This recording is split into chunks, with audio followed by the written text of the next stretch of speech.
Hello and namaste everyone. So it's been like 2 weeks now that I have been using the most hyped phone of 2022, the iPhone 14 Pro Max. If you don't know about me, it's been 2 years since I switched to the Apple ecosystem. My daily driver before using this phone had been the iPhone 13 Pro Max, and I use a MacBook as well. And after seeing all the cool and exciting stuff during this year's Apple event, like this new notch, the new camera hardware, and an even faster A16 Bionic chipset, I pre-ordered it right away. However, it is still being delayed. So I had to go to scalpers and pay 2,65,000 Nepali rupees to get this thing, which roughly converts to $2,000 in the US. Such scalping practice is not just present here in my location, but in most places like Dubai, Qatar, Hong Kong, and India as well. Since I'm a reviewer, I have to get them as quickly as possible, but I would suggest you wait a week or two when the prices get back to normal and the stocks are easily available. Regardless, I am really enjoying my time with my 14 Pro. The iPhone 13 Pro was almost a perfect phone. In fact, it's still better than most Android flagships of 2022. And with the 14 Pro, I think the gap is getting bigger and bigger. So I'm really hoping that the upcoming Pixel 7 Pro and the Galaxy S23 Ultra will bring some major upgrades. Otherwise, I think a lot of Android users will be tempted to switch to an iPhone more than ever. It's not just because of how good the new iPhones are, but in this part of the world, iPhones are also considered a status symbol, a bragging tool. I realized it even more since last week because after the launch of the new iPhone 14 series, at Gadget Byte, we have received a ton of calls and messages from iPhone 13 Pro users asking me about the availability of the 14 Pro. But let me just tell you that you won't find that many differences or huge improvements between these two phones for you to upgrade. Your iPhone 13 Pro is just fine. And even if you are an iPhone 12 Pro user, I think you should wait for next year's iPhone 15 series instead. But if you're someone using the iPhone 10 or iPhone 11 or an ancient one with a Touch ID, this is going to be a heck of an upgrade. Anyway, I was expecting some design changes this time around, but it looks and feels pretty much the same as last year, except for a slightly bigger camera lens and location of the power button. In terms of color options, there's this new deep purple variant, which I think a lot of people are going to end up getting because this is what visually separates the 13 Pro and 14 Pro from the rear. The gold and silver color options remain the same, but the black option is now much darker and is called Space Black instead of graphite. I would have liked it if Apple had also continued the Sierra Blue variant from the iPhone 13 Pro though. I have also never been a big fan of how heavy the Pro series of iPhones are. I understand Apple is using premium, dense materials like stainless steel and glass back, which contributes to the overall weight here, but the 14 Pro Max feels a bit too bulky and heavy for someone like me with small hands. You will get used to it eventually though, but I hope Apple engineers find a way to make future iPhones a little more lightweight. Okay, over onto the front, I am loving this new notch, which Apple calls Dynamic Island. It is not a game changer by any means, but this little animation here when interacting with the phone is pretty dope. I know there are a lot of people complaining that it's just a gimmick and a marketing stunt, but after using it for a while, I think it's a really interesting quality of life improvement that needs to be appreciated. I like how it shows up charging or low battery message, or the fact that it has made interacting with Spotify and Apple Music a lot easier as well.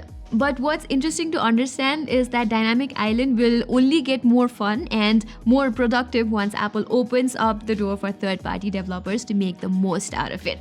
For instance, I use the Live Score app a lot to stay updated with Premier League games, and they could add a feature into Dynamic Island to notify you as soon as a team scores a goal.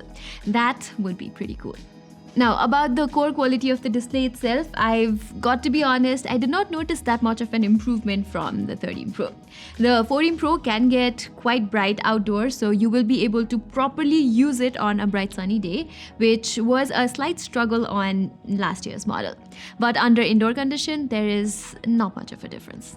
Still, the iPhone 14 Pro has one of the best displays you can find on a smartphone. Even according to DxOMark and DisplayMate's lab test, this is the best display on a smartphone. It has great color uniformity, it processes HDR videos really well, and I haven't noticed even so much as a hint of stutter here. Plus, this is also the second gen iPhone to feature a 120Hz refresh rate. So all the issues we had on some apps running on 60Hz on the iPhone 13 Pro have been resolved here. And almost all the apps now run at a smooth 120Hz refresh rate. However, I can't say I like Apple's always-on display implementation. For me, Android phones still do it better. Right now, it just dims the brightness of the lock screen and that's it. Many people have also been complaining about its brightness being a little too high, so maybe Apple could add a custom slider to toggle the brightness of the always-on display. Plus, the widgets I can add on the always-on display screen are pretty limited as well. I would have also liked it if I could add widgets for Gmail, WhatsApp, and other useful apps here. And because the brightness of the always-on display is so high, I am also losing like 1% battery per hour. So I am disabling it for now. I think it's after such a long time that I have seen Apple bringing in such an unpolished feature to the public.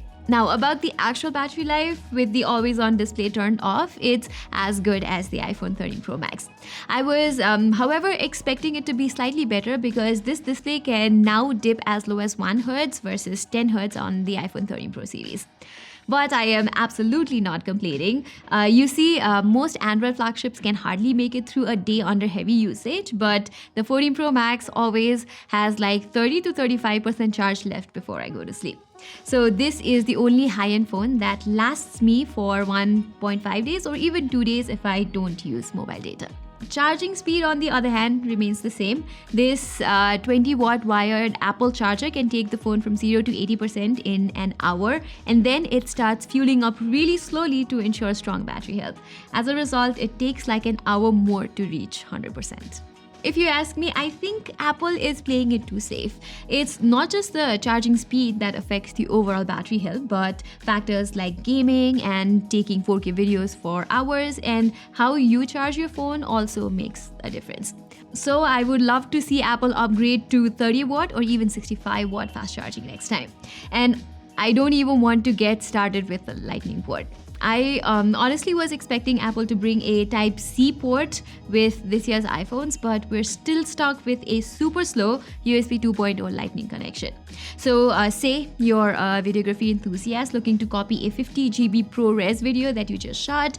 It's going to take a lot of time copying it on your desktop. However, what's improved here are the stereo speakers. They sound crisper and fuller with a wide soundstage. Okay, when it comes to performance, iPhones have been dominating the smartphone industry for over a decade now. The A15 Bionic from last year is already faster than current Android flagship chipsets. And with the new A16 Bionic on the iPhone 14 Pro series, that difference is getting even bigger. Apart from the numbers, Apple has also massively improved the display dimming issue we previously encountered with last year's models. So, the display on the iPhone 14 Pro Max does not dim itself even after 30 minutes of Genshin Impact gameplay or 4K recording. I reckon Apple has improved the thermal cooling design on the 14 Pro. So with this and the power of the A16 Bionic, the iPhone 14 Pro is easily the best gaming phone right now, as it can deliver the highest FPS and stable, sustained performance even in the most demanding games.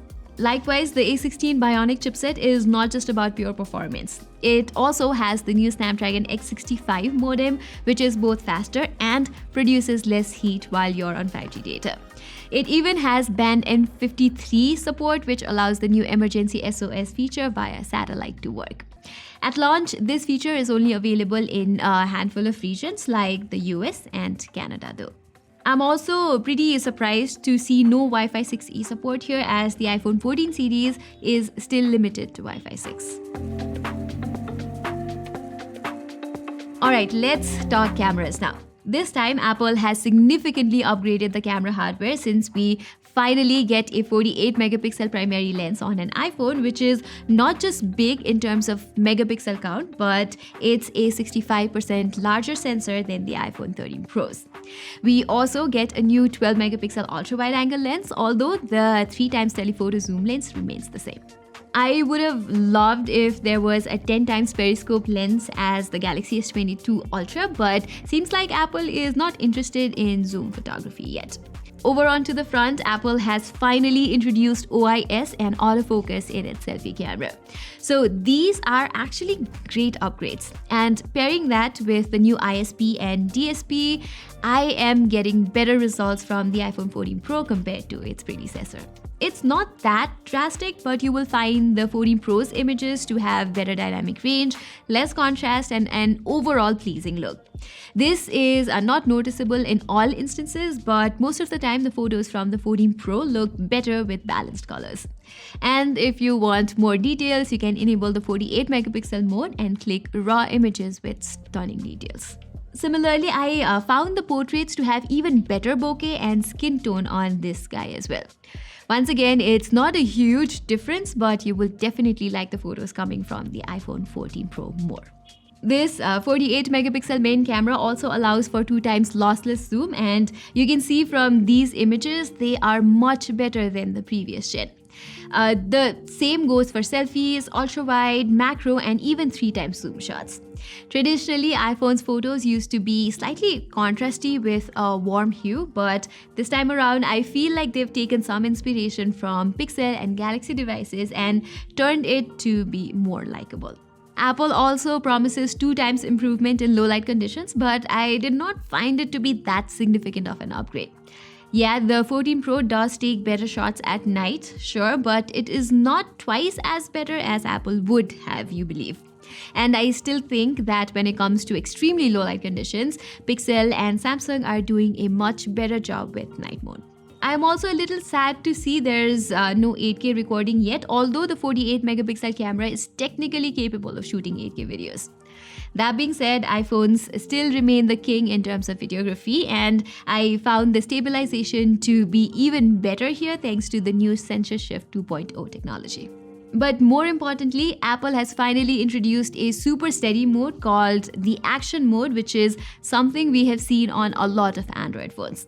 Basically, it crops the video and delivers super smooth and incredibly steady videos, even if you're running. I am sure motovloggers will find this feature really useful.